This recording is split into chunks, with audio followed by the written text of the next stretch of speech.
Hello and welcome to another video. It's been some time since my last upload, but I've done a lot of things and I've made some progress. Finally, yeah! So in this video we're gonna talk about the text sides. Yes, it's not another picture postcard set. We'll get to this soon. As always, this video contains spoilers, so if you just need some guidance or assistance, keep watching until you feel like, okay, I can go on. And just come back later to maybe check some things. Feel free to leave the video now and come back later. But I want to share my progress, my difficulties, and my lessons learned with you, so you maybe get some help. Because for me, that is the main point of the video, I needed a lot of guidance to get started on the right track. Let's dive into it. We've got a lot to talk about. Let's go. If you are new to the channel, and chances are high that you are new to the channel, hi, I'm Mo, and this channel is for now dedicated to solving the researcher's first murder, which I think a lot of people have already submitted their solution, but never mind. We're gonna solve it sometime. Because it is more about the journey and not about the full solution, and I want to share my ups and downs with the puzzle, and there are a lot of downs for now, but we dive into it. When I first started solving this puzzle, I read all the cards and all the text sides, and I was like, okay, I don't understand a thing. Which is obvious because it is quite hard to read. A thing I did not do was number all the cards, and I think this was in a previous video that I mentioned. You need to number the cards. This makes it so much easier to reference and kind of put things together and see which card you meant and where is a reference and hints and clues. Number the cards.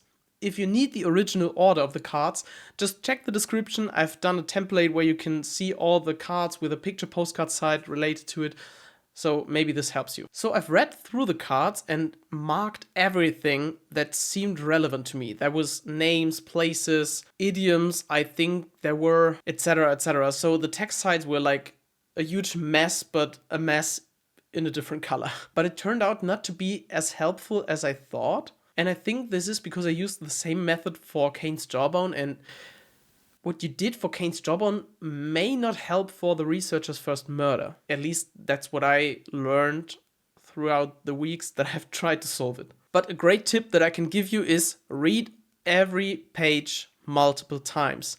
It will give you an idea of things that might happen, and I haven't figured out everything, but at some point you will see, okay, this card is kind of similar in some elements to another card, so you can group kind of a first set of cards.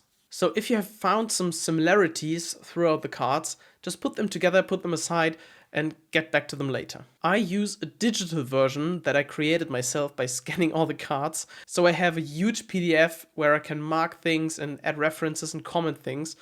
Others have kind of built it in Google Docs or other sources. Just look it up. There is plenty of help. Now I want to talk about probably the biggest lesson learned for me, because I'm not a native speaker. So some references may not be that obvious to me as probably for a native English speaker. That's just something I learned about my English skills and the text sides. And there are also some references that are kind of hardcore UK related that you might not get without a little help, at least if you're not based in the UK and maybe know some things or stories, references, poems, as we do in Germany, for example. Let's talk about what you can find in the text sites. There are a lot of references, and it's different to Cain's Jawbone if you know Cain's Jawbone and the references and how they work, because they aren't as plain as maybe in Cain's Jawbone. As far as I remember it, there were some references that were like 2 to 3 sentences from, for example, Oscar Wilde, and they were directly copied into the text, which made it even more difficult in the German version of Cain's Jawbone that I first tried to solve, but it was very obvious, I feel, when I started working with the English version. Most references aren't that much in your face. Maybe they are adapted, so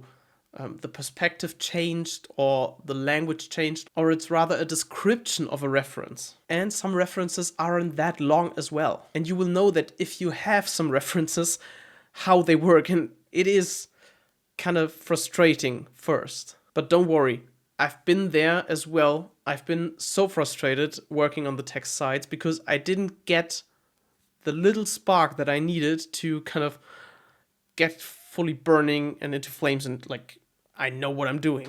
But stick with it. It will become clearer because I still have no idea about so many murders in the puzzle, but I'm getting somewhere and I do see some connections and I've already got some runs of cards, so I did some pairings and yeah. But let's talk about the pairings. A thing that was recommended to me and a thing that is kind of useful is find pairings of cards. So just look at the end and the beginning of a card and see if they match. For some cards, there is a reference that begins on one card and ends on another card. So this is an obvious connection, but it's not as obvious as you might think. It is kind of hidden. Sometimes it's a little twerked and tweaked, and trust me, go through them and you'll find some connections. Also, the beginning and the end of the card is also in the template that I've linked in the description. Another thing that you need to know is that there are additional letters in each card, probably. I haven't found all of them, but some. And they might alter some words. So maybe a reference is hidden behind this letter or anything else. Just look for words that contain a letter. So keep your eyes open for letters that may be removed and the sentence is still working, because this will get some different meanings or connections between cards. A couple of things are hidden with these additional letters. Also, there are plenty of instructions in the text. So keep an eye open because you will see them and you will understand them, because the narrator is kind of talking directly to you as the reader. For example, on one page it is, for instance, everything means something, strictly in this context, that is. So based on these instructions, you will find patterns that will help order cards or understand things.